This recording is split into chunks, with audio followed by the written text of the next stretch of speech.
দর্শক আসসালামু আলাইকুম, কেমন আছেন? আজকে একটু সিরিয়াস বিষয় নিয়ে আলাপ করব আপনাদের সাথে। সেটি হচ্ছে মানুষ কেন অপরাধ করে? আমরা আশপাশে অনেক অপরাধ দেখি, নিয়মের ব্যত্যয় দেখি, আইনের অমান্যকারী দেখি। তো মানুষের মধ্যে এই অপরাধ প্রবণতাটা কোত্থেকে আসে? আমরা আসলে অপরাধী হিসেবে না দেখে এই অপরাধ এইটির বিচার করতে চাই এবং সেটিই আসলে খুব বেশি দরকারি। কেন একজন মানুষের মধ্যে অপরাধ প্রবণতা গড়ে ওঠে সেই বিষয়টা নিয়ে আজকে আলাপ করব। কেন অপরাধপ্রবণ হয় এটি বোঝার জন্য আসলে ব্যক্তিগত, সামাজিক এবং অন্যান্য বিভিন্ন কারণের সমন্বয়ে একটি ব্যাপক দৃষ্টিভঙ্গি গ্রহণ করা প্রয়োজন। এখানে অনেক কারণ থাকতে পারে। ব্যক্তিগত কারণের মধ্যে জৈবিক এবং মনস্তাত্ত্বিক কিছু কারণ রয়েছে। যেমন মস্তিষ্কের নিউরোকেমিক্যালের ভারসাম্যহীনতা, যেমন সেরোটোনিনের নিম্নমাত্রা। আমরা জানি ব্রেইনের মধ্যে সেরোটোনিন নামে একটি রাসায়নিক পদার্থ থাকে, যেটি কমে গেলে আমরা জানি বিষণ্ণতার মতো রোগ হয়, অ্যাংজাইটি এবং অন্যান্য রোগ হতে পারে। মানসিক আবেগ নিয়ন্ত্রণের ক্ষমতাকে এটি প্রভাবিত করে এবং আগ্রাসী আচরণের দিকে এই সেরোটোনিনের নিম্নমাত্রা অনেক সময় তাকে ঠেলে দিতে পারে। কিছু গবেষণায় দেখা গেছে যে টেস্টোস্টেরন, যেটি যৌন হরমোন আমরা জানি, সেটির উচ্চমাত্রাও আগ্রাসন এবং ঝুঁকিপূর্ণ আচরণের সাথে সম্পর্কিত। যারা অনেক সময় বাইরে থেকে টেস্টোস্টেরনের ওষুধ নেন তারাও কিন্তু অনেক সময় হঠাৎ করে আগ্রাসী হয়ে যান। এবং আমরা জানি যে দেখবেন যখন কিশোর বয়সে থাকে একজন মানুষ, তখন তার মধ্যে একটু অ্যাগ্রেসিভ আচরণ বা রাগ, আবেগ এগুলো বেড়ে যায়। বিশেষ করে পুরুষের ক্ষেত্রে এটির কারণ হচ্ছে যে টেস্টোস্টেরন ওই সময়টা বাড়া শুরু করে। এছাড়াও মানসিক অসুস্থতা যেমন অ্যান্টিসোশ্যাল পার্সোনালিটি ডিসঅর্ডার, সাইকোপ্যাথি বা সীমান্তবর্তী ব্যক্তিত্বের ব্যাধি আমরা বলি বাংলায়, বা আমরা এটাকে ইংরেজিতে বলা হয় বর্ডার লাইন পার্সোনালিটি ডিসঅর্ডার। এই সম্পর্কিত আমার ভিডিও আছে, আপনারা দেখবেন, এই চ্যানেলেই আছে। সহানুভূতির অভাব, অনুশোচনা এবং আবেগ নিয়ন্ত্রণের অক্ষমতা সৃষ্টি করে, যা অপরাধমূলক আচরণের সম্ভাবনাকে বাড়িয়ে দেয় আসলে। এছাড়াও অনেক কারণ আছে, যেমন ব্যক্তিত্বের বৈশিষ্ট্য। কিছু ব্যক্তিত্বের বৈশিষ্ট্য যেমন আবেগ প্রবণতা, ঝুঁকি গ্রহণের প্রবণতা, দীর্ঘমেয়াদী লক্ষ্যের উপর মনোনিবেশ করতে অক্ষমতা অপরাধের সাথে জড়িত হওয়ার সম্ভাবনাকে বাড়িয়ে দিতে পারে। উদাহরণস্বরূপ, একজন আবেগপ্রবণ ব্যক্তি ক্ষোভ বা হতাশার মুহূর্তে ধৈর্য না ধরে অপরাধমূলক কাজে জড়িয়ে পড়তে পারেন, কিন্তু অথচ ওই মুহূর্তে একটু ধৈর্য ধরলে কিন্তু অপরাধটা হয়তো বা সংঘটিত হতো না। অনেক সময় পূর্ব অভিজ্ঞতা বা আর্লি লাইফ এক্সপেরিয়েন্স একজন মানুষকে অপরাধ প্রবণ করে ফেলতে হেল্প করে বা তাকে ঝুঁকিতে ফেলে দেয় আসলে, বা এটার জন্য দায়ী থাকে। শৈশবে নির্যাতন, অবহেলা বা পারিবারিক সহিংসতার মতো মানসিক আঘাতের অভিজ্ঞতা প্রাপ্তবয়স্ক জীবনে অপরাধমূলক আচরণের সম্ভাবনাকে বাড়িয়ে দিতে পারে। উদাহরণস্বরূপ, শিশু নির্যাতনের শিকার একজন ব্যক্তি পরবর্তীতে অন্যদের প্রতি আক্রমণাত্মক আচরণ করতে পারেন। তার ভিতরে যে পুষে রাখা ক্ষোভ, যে যন্ত্রণা, যে কষ্ট, যেটি তিনি জীবনের প্রারম্ভে একদম শুরুতে যেটি শিকার হয়েছেন, যেটি তার মন এবং মস্তিষ্কে রীতিমতো গেঁথে গেছে এবং যেটি শুধু গেঁথেই যায়নি, যেটি সারা জীবন ধরে পরবর্তীতে তার স্ট্রেস বা চাপ কমানোর জন্য যেই ব্যালেন্সটা দরকার, হরমোন, কর্টিসল ইত্যাদি লেভেলের যে সমন্বয় দরকার, সেটি রীতিমতো ব্যাহত করে। এটা বৈজ্ঞানিক প্রমাণ আছে। তারা পরবর্তীতে কিন্তু আক্রমণাত্মক আচরণ করতে পারেন। সামাজিক কিছু কারণ রয়েছে। সামাজিক কারণ যদি বলতে যাই, প্রথমে পারিবারিক প্রভাবের কথা বলি। যেমন মা বাবা যদি অপরাধী হন, তাহলে মা বাবা বা পরিবারের অন্যান্য সদস্যদের সংস্পর্শে থাকা অপরাধকে স্বাভাবিক হিসেবে ধরে নিতে পারেন অপরাধী, এবং এমনকি গ্রহণযোগ্য হিসেবে দেখার দিকে তাকে এটা পরিচালিত করতে পারে।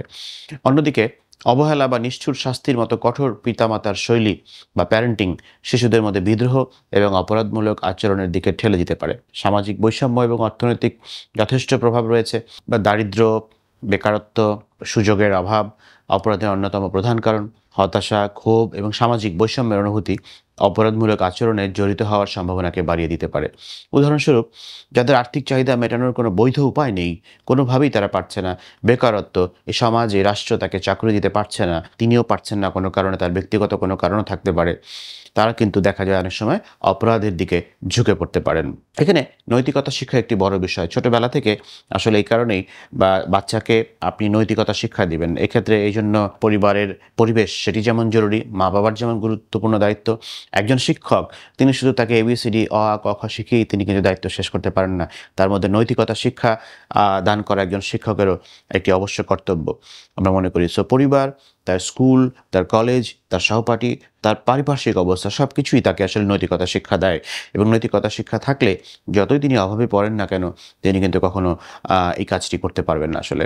এছাড়া সহিংসতা এবং অপরাধের সংস্কৃতি এটি কিন্তু খুবই একটি মারাত্মক বিষয়। যে সমাজে সহিংসতা এবং অপরাধকে মহিমান্বিত করা হয় বা সহ্য করা হয়, সেখানে মানুষ অপরাধমূলক আচরণকে স্বাভাবিক বলে মনে করতে পারে।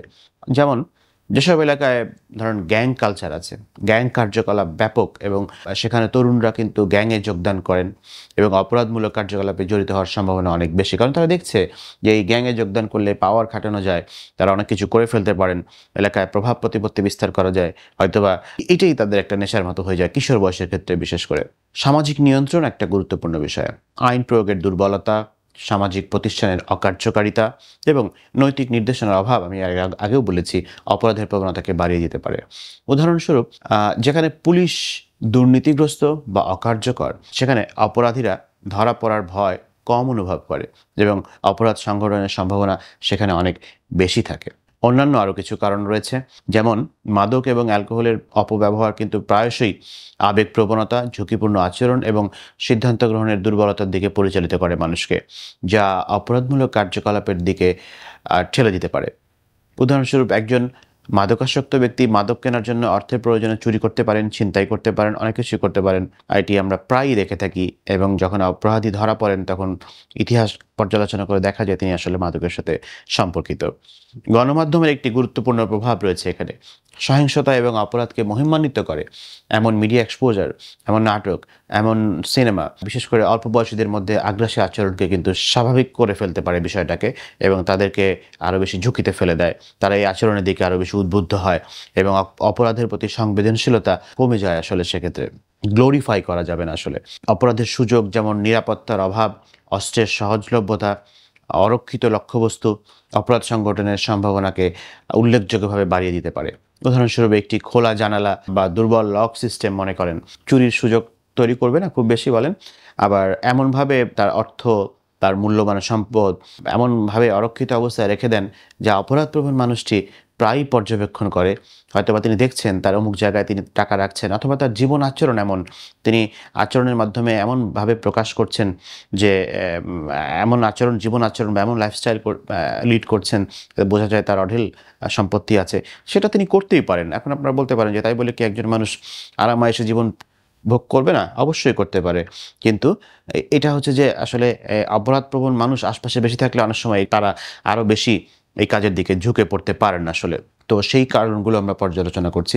তো দেখা গেল যে তিনি এমনভাবে সম্পদগুলো রাখছেন, এমনভাবে টাকা পয়সা রাখছেন যেটি তার আশপাশের মানুষই যারা একটু অপরাধপ্রবণ তারা বারবার পর্যবেক্ষণ করছেন এবং তারা দেখছেন এবং একসময় সেই সুযোগ বুঝে সেটি হাতিয়ে নিচ্ছেন। তো এই সমস্ত কারণগুলি আসলে জটিলভাবে একে অপরের সাথে যুক্ত। অপরাধের আসলে একক কোনো কারণ নাই। অনেক কিছু মিলে মিথস্ক্রিয়া, ইন্টারেকশন হয়ে অপরাধ প্রবণতা তৈরি হয়। সো অপরাধ প্রতিরোধ এবং হ্রাস করার জন্য এই সমস্ত কারণগুলোকে সম্বোধন করা এবং ব্যক্তি, পরিবার, সম্প্রদায় এবং সমাজের স্তরে স্তরে হস্তক্ষেপের বিকাশ করাটা অত্যন্ত গুরুত্বপূর্ণ। তো আমরা সবাই অপরাধমুক্ত সমাজ যেন তৈরি করতে পারি সেই জন্য প্রার্থনা করছি এবং সেই জন্য যেন সবাই এই জিনিসগুলোকে অ্যাপ্লাই করতে পারি বা জিনিসগুলো বুঝতে পারি বা আমরা আমাদের সন্তানদেরকে সেইভাবে গড়ে তুলতে পারি, সেটির জন্য আমাদের প্রার্থনা। এবং আমরা আশা করি এবং আমরা বিশ্বাস করি আমাদের ভবিষ্যৎ প্রজন্ম একটি সুস্থ এবং সুন্দর পরিবেশের মধ্য দিয়ে ধীরে ধীরে বড় হবেন। এখন আমরা যা আছি আমাদের পরবর্তী প্রজন্ম আরও ভালো প্যারেন্টিং পাবে, আরও ভালো পরিবেশ পাবে। সেটার জন্য রাষ্ট্র, সমাজ, পরিবার সকলে আসলে এই জায়গাগুলোতে হস্তক্ষেপ করা প্রয়োজন এবং একটা সময় আমরা একটি আরও বেশি স্থির এবং আরও বেশি সুন্দর এবং আরও বেশি অপরাধমুক্ত জাতি হিসেবে গড়ে উঠতে পারবো। এটি আমাদের স্বপ্ন, এটি আমাদের বিশ্বাস এবং এটি আমাদের আকাঙ্ক্ষা। সবাইকে অনেক ধন্যবাদ। আসসালামু আলাইকুম।